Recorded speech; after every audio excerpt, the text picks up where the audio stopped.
Tibet was sealed off from the outside world for millennia due to its isolated position, harsh temperature, and geographical setting. All but the most daring visitors and explorers were stymied by this remote area. Until the Qinghai-Tibet Railway was built in 2006, Tibet was isolated from the rest of China. With elevations of more than 5,000 meters, the Teen High Tibet Railway retains the title of highest train line in the world.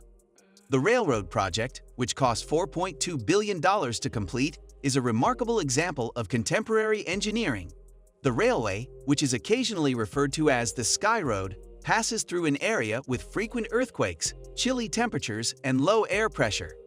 As 960 kilometers of the line are located at 4,000 meters above sea level, the designers and engineers faced three major difficulties during construction: the permafrost, a fragile ecosystem, and a shortage of oxygen. To lessen the symptoms of altitude sickness, the government constructed several medical facilities and oxygen production stations along the route. Also, the path was chosen with care to preserve wildlife habitats and plant life, and gravel embankments were built in permafrost areas to increase stability. But guess what? Here, work is being done on a new Sichuan-Tibet Railway that will cost more over $300 billion. This confounds many people because there is already a Qinghai-Tibet Railway. Why would anyone want to invest a lot of money building another railway to Tibet? In addition, the construction of the Qinghai-Tibet Railway was incredibly difficult and cost many people their lives. So why does China now need to construct a second railroad into Tibet? Let's discuss the design of the Sichuan-Tibet Railway. Let's get going. The Sichuan-Tibet Railway study and construction problem was brought up in 2011 at the National People's Congress, and the Chengdu Railway portion began building in 2013. The second Sky Road's building proposal was subsequently given the go-ahead. The Sichuan-Tibet Railway is separated into three pieces: the portions from Chengdu to Liza, Ireland to Ningxi, and Ningxi to Liza, because to the complicated geological conditions along the route. Just the yellow Ningxi part is currently being built at the moment. Construction on the extended length, which can reach 10-11 kilometers, began in November 2020. The proposal estimates that 319.8 billion yuan would be invested on the whole Sichuan-Tibet Railway. This is obviously exceedingly expensive compared to the previous total investment on the Qinghai-Tibet Railway, which was only $3 billion, approximately equal to 10 times. Because of this, many people have doubts about the Sichuan-Tibet Railway's development and believe that there is no need to create a second railway to Tibet. Then why is China required to construct this road? Let's first examine Tibet's fundamental condition.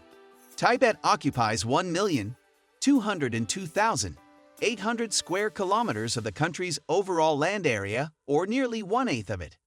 The plateau area where it is situated has a population of just 3.66 million people, which is normal for a location with a big area and few inhabitants. It appears that a railway and a highway can already accommodate people's transport demands based on the population percentage.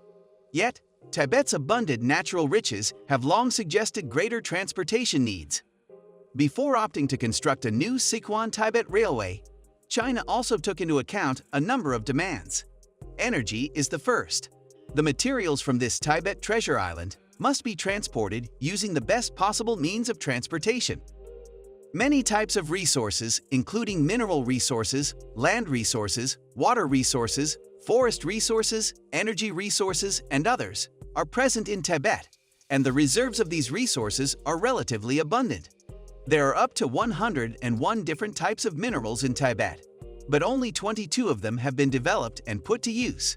This indicates that there are still a lot of mineral resources available that need to be developed. Looking at energy once more, we can all agree that a new energy revolution has been silently sweeping the globe. China is aggressively preparing for the energy transition in the hopes of being carbon neutral as soon as possible by developing a variety of new energy sources. The Tibetan area may hold the answer in this situation. Clean energy, such as hydropower or energy, geothermal energy, solar energy, wind energy, nuclear energy, and so on, is the major type of new energy that is now in demand. All of these, with the exception of nuclear energy, may be found in Tibet. Using water power. As an illustration, Tibet has a well-sophisticated water infrastructure. The Qinghai-Tibet Plateau has long been referred to as Asia's water tower. The region is also exceptionally rich in hydropower resources, and its hydroelectric resource reserves are anticipated to exceed 200 million kilowatts. This is owing to the extraordinarily great variance in topography.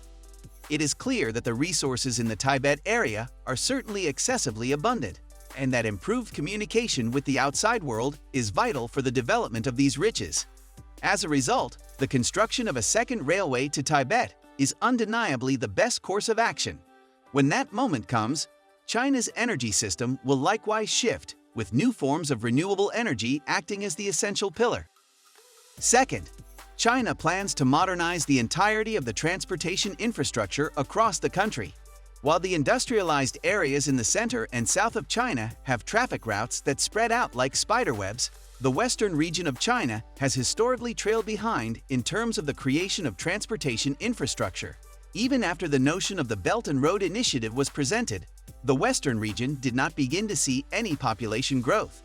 It is imperative that Tibet work toward the establishment of a more complex and advanced transportation network. The construction of the Sichuan-Tibet Railway will assist in the advancement of connection and economic growth between China and the majority of the nations that make up Eurasia. In order to defend its national security, China has to strengthen the transportation system in Tibet.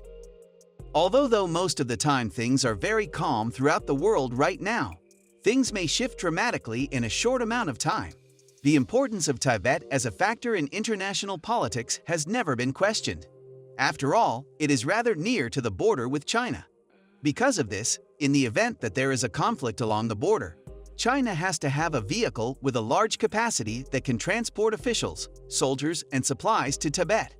This is necessary in order to keep the border secure. Also, the construction of the Sichuan-Tibet Railway is beneficial to the local Tibetan community and has the ability to drastically improve the region's isolated environment. When the Sichuan-Tibet Railway segment between Nankai and the rest of the Sichuan province was still being built, southeast Tibet did not have a railway. Both the locals and the tourists had a very difficult time navigating the area because of how difficult it was to get about. The construction of the King-High-Tibet Railway has been a driving force behind the expansion of Tibet's tourism sector as well as the growth of Sichuan-Tibet Railway is not something that should be devalued in any way, shape, or form, particularly when considering its capacity to convey passengers. It's at a reasonable height. In addition, the majority of visitors that travel to Tibet come from countries other than their own. These guests have traveled from countries all around the world. When the Sichuan-Tibet Railway is finally constructed and put into service, I believe that the level of money generated by Tibet's tertiary sector will reach a new high point. The completion of the Qinghai-Tibet Railway in 2007 and the beginning of a dramatic increase in the amount of money coming from Tibet both contributed to the dramatic increase in the number of visitors coming into the country, which the statistics show increased by 135% when compared to the previous year. Once the Sichuan-Tibet Railway is completed, China will be able to achieve rapid development in the future in terms of energy, national security, and economy. This will be possible due to the completion of the Sichuan-Tibet Railway. As a result of this, China failed to take into account the benefits that would accrue over the course of a longer period of time from the inauguration of the Sichuan-Tibet Railway in favor of concentrating solely on the huge expenditures associated with the initial stage. After all, the advantages it has brought about are far more than the rate of 300 billion. Share your opinion in comments. Also, click on this video to watch about another shocking project.